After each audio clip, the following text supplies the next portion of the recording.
যেরকম ঘুরেছি চাকলা তো বাড়ি থেকে বেরিয়ে পড়েছি, যথারীতি দাঁড়িয়ে আছি রাস্তায়, ফাঁকা রাস্তায়। আমাদের গাড়ি আসার জন্য ওয়েট করছি, কারণ আমরা প্রাইভেট গাড়ি করে চাকলায় যাবো, তো তার জন্য আমরা ওয়েট করছিলাম। তো গাড়ি করে চলে এসেছি, আর গাড়িতে রাস্তা থেকে আসার পথে আমি কোনো ভিডিও করতে পারিনি, যেহেতু মসলন্দপুর ও গোবরডাঙ্গা সংলগ্ন আমার বাড়ি। তো সেক্ষেত্রে মসলন্দপুর থেকে তোমরা অটো পেয়ে যাবে চাকলায় যাওয়ার জন্য। চাকলায় যাওয়ার জন্য বাগ জেলার পাশ থেকে একটা রাস্তা চলে যায়, সেই রাস্তা দিয়ে তোমরা চাকলায় যেতে পারবে, আর খুব তাড়াতাড়ি যেতে পারবে। যারা আমার ভিডিও দেখে থাকো বা আমার যেসব বন্ধুরা তো আমার এসব ভিডিও দেখো, তো সেক্ষেত্রে তাদেরকে উদ্দেশ্যেই বলছি, তোমরা যদি কখনো যেতে চাও চাকলায়, তাহলে অবশ্যই আমি যেরকম বললাম চেষ্টা করো সেরকমভাবে যেতে। আর যদি তোমরা গিয়ে থাকো তাহলে তো কোনো সমস্যাই নেই। তো চলো চাকলায় চলে এসেছি। যেহেতু তোমরা জানো যে আমি এবছর পুজো দিতে পারবো না, আমার কালাসুদ চলছে, সেই জন্য আমি পুরো চাকলাটাই ঘুরে বেরিয়েছি আর তোমাদের কাছে ভিডিও শেয়ার করেছি। তো আমি এসেছি চাকলার নাট মন্দিরে, কেন গর্ভগৃহে যাওয়ার মতো যেতে আমি পারবো না, সেই কারণে কিছু ছবি ওখান থেকে তুলতে পেরেছি। গর্ভগৃহে আমাকে তুলে দিয়েছে আমার বোনেরা, তো সেই গর্ভগৃহের ছবি একদম প্রথমেই তোমাদের কাছে শেয়ার করলাম। এবার আমি নাট মন্দিরে বসে আছি। তো দেখো, এইবার যখন নাট মন্দিরের উপরে আমি উপর থেকে যাওয়ার সময় মন্দিরের ভেতরের ভিডিও তোমাদের কাছে শেয়ার করলাম। দেখো কত দর্শনার্থী এসছে চাকলা ধামে পুজো দিতে, আর প্রত্যেক দিনই এরকমই ভিড় হয়।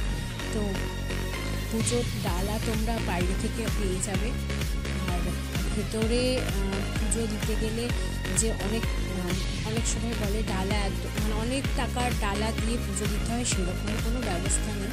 হ্যাঁ, এবার বন্ধুরা তোমাদেরকে বলি যে আমরা যদি প্রাইভেট গাড়ি নিয়ে আসি, গাড়ি পার্কিংয়ের জায়গা আছে। হ্যাঁ বন্ধুরা, অবশ্যই গাড়ি পার্কিংয়ের ব্যবস্থায় চাকলার পাশে আছে। তাছাড়া এখানে ছোট ছোট হোটেল আছে। তোমরা যদি মনে করো যে এখানে থেকে একদিন পুজো দিয়ে একদিন থাকবো, সেই ব্যবস্থাও আছে। তো চলো বন্ধুরা, এবার উপরে নাট মন্দিরে গিয়ে তোমাদেরকে একটু ভিডিও তুলে দেখাই, আর চাকলার চারি সাইডের ভিডিওটাও তোমাদের কাছে একটু শেয়ার করি।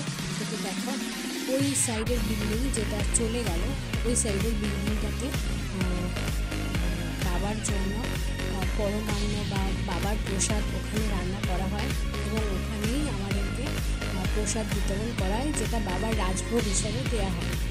আর যেখানে বাবার খিচুড়ি প্রসাদ দেওয়া হয়, সেই দিকটাতে আমরা যেতে পারি না, সেটাও মন্দিরের ঠিক পেছনেই দেওয়া হয়। আমরা রাজভোগের টিকিট কেটেছিলাম, তো আমি রাজভোগেরটাই তোমাদের কাছে শেয়ার করছি। তো চলো, নাট মন্দিরের উপরে যেসব যেসব মূর্তি আছে ঠাকুরের, সেই সবগুলো তোমাদের কাছে একটু শেয়ার করি। তো দেখো, নিচে তো অসংখ্য লোক, কারণ আজকের দিনটা খুব শুভ, আজকে মুখে প্রসাদ দেওয়ার দিন। তো প্রচুর খুদেদের দেখলাম আজকে মুখে প্রসাদ দিতে। তো তার সাথে আমার দাদার ছেলেও ছিল আজকে মুখে প্রসাদ দেওয়াতে। তো দেখো কত ঠাকুর এখানে। তো চলো বন্ধুরা, দেখতে থাকো আর এনজয় করো। আর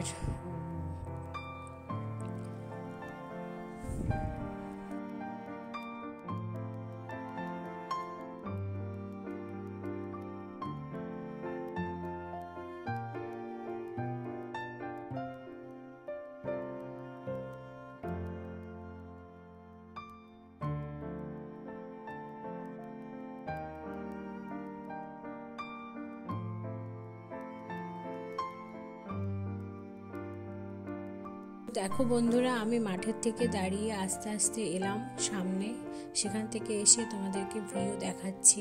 তো দেখো, ভেতরে যেহেতু যেতে পারবো না, তবুও চেষ্টা করলাম তোমাদের কাছে কিছুটা ভিডিও শেয়ার করার।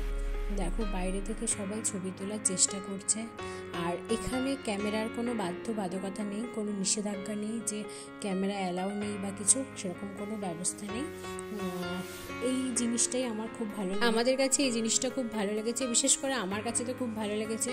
ক্যামেরার কোনো বাধ্যবাধকতা নেই। তো পাশেই একটা কুণ্ড রয়েছে, তার পাশে রয়েছে ধূপকাঠি মোমবাতি ধরানোর ব্যবস্থা। তো সব মিলিয়ে মিশিয়ে খুব ভালো লেগেছে। তো তোমরা যারা এসছো তারা তো খুব ভালো, যারা আসোনি তারা অবশ্যই অবশ্যই অবশ্যই এসো চাকলা ধামে।